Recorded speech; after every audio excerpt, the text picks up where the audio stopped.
नमस्कार, मैं मनीष स्वागत करता हूं आपको अपने इस यूट्यूब चैनल पे। दोस्तों, आप ये वाला जो नोटिस आया हुआ है उसके रिगार्डिंग आपके मन में बहुत सारे क्वेरी हैं और पिछले भी वीडियो में मैंने समझाया, लेकिन मुझे लगा कि प्रॉपर एक वीडियो बना के आपको समझाने की कोशिश करूँगा क्योंकि आप इससे डिमोटिवेट हो रहे थे। देखिए, ये कोई नया चीज़ नहीं है जो कि आपको हौवा बना के डिमोटिवेट किया जा रहा है कि आपके 20% वैकेंसी है वो डिक्रीज कर दिए गए, अब तो 80,000 पे ही फाइट है। ये देखिए, ये जो चीज़ें हैं ये पहले ही था। आप ये अभी मान रहे हैं तो ये आप गलत मान रहे हैं। देखिएगा, मैं एक एग्जांपल के तौर पे समझाता हूँ। जब आपके आरआरबी ने 60,000 या जो भी है 62-63 जो भी है हज़ार वैकेंसी शुरू में निकाली थी, तो क्या उसमें अलग से अप्रेंटिस वाले को लिया था? नहीं ना, उसी में अप्रेंटिस वाले को लिया गया था।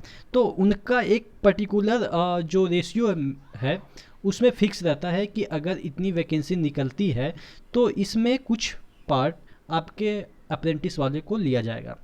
तो ये जो 1,03,000 जो वैकेंसी निकली हुई है इसमें भी आपके अप्रेंटिस वाले के लिए अलग से आरक्षित है। ऐसा नहीं है कि 1,03,000 में सिर्फ आप ही को फाइट करना है, उसमें अप्रेंटिस वाले के लिए अलग से सीटें निर्धारित की जा चुकी है, आपके नोटिफिकेशन में ही है। तो यही ये कन्फर्म किया गया। ये नोटिस ये नहीं बता रहा है कि आपका 20% डिक्रीज हुआ है। ये नोटिस सिर्फ इसलिए आया था कि अप्रेंटिस वाले जो कह रहे थे कि हमको ये जो दे रहे हो उसमें हमको एग्ज़ाम नहीं लो, हमें डायरेक्ट नौकरी दो।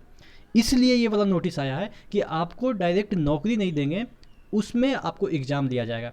जैसे अगर 1,00,000 समथिंग जो भी निकला हुआ है तो इनका मांग ये था कि हमें एग्ज़ाम नहीं देना है, हमको डायरेक्ट ज्वाइनिंग चाहिए। इनका मांग ये था। लेकिन ये जो नोटिस है इसमें कह रहा है कि नहीं, आपको एग्ज़ाम के थ्रू ही लिया जाएगा। अगर आप एग्ज़ाम क्वालिफाई नहीं करते हैं तो ये जो आपका सीट 20% है वो नॉर्मल बंदे जो कि आप लोग हैं उनको दे दिया जाएगा। कहने का मतलब ये है, ठीक है ना। तो इसको उस वे में मत लीजिए कि आपका वैकेंसी डिक्रीज हो गया है। ये शुरू में ही ऐसा है। आप एग्जैक्टली 83,000 पे ही फाइट कर सकते हैं, ठीक है ना। जो भी है 20% घटाने के बाद जो भी होता है उतना ही पे आपका फाइट था।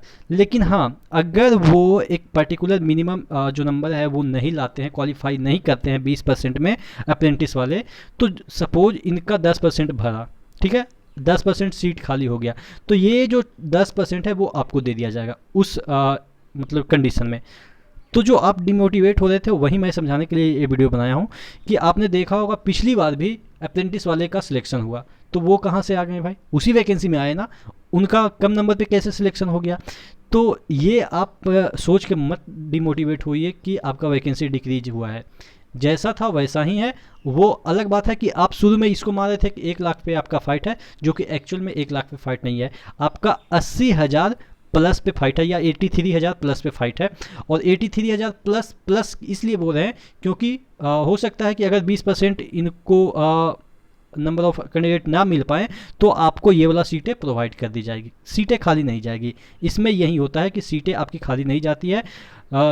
जो स्टेट वाला गवर्नमेंट होता है उसमें क्या होता है कि अगर बच्चे नहीं आते हैं तो खाली चली जाती है सीट। लेकिन सेंट्रल में क्या होता है कि जो होती है मेरिट लिस्ट निकाल दी जाती है कि अगर आपका होता है कि ऊपर खाली हो गया तो आपको बुलाया जाता है, ठीक है। तो आशा करते हैं अब आप चीज़ों को समझ पाए होंगे कि एक्चुअल में ये जो 20% वाला मुद्दा है कि किस तरह से आपकी वैकेंसी डिक्रीज हो गई है, वो आपको समझ में आया होगा। फिर भी मन में कोई क्वेरी है तो आप नीचे कमेंट बॉक्स में कमेंट करेंगे, उसके रिगार्डिंग मैं वीडियो बना दूंगा। तो नेक्स्ट वीडियो मिले, तब तक के लिए धन्यवाद।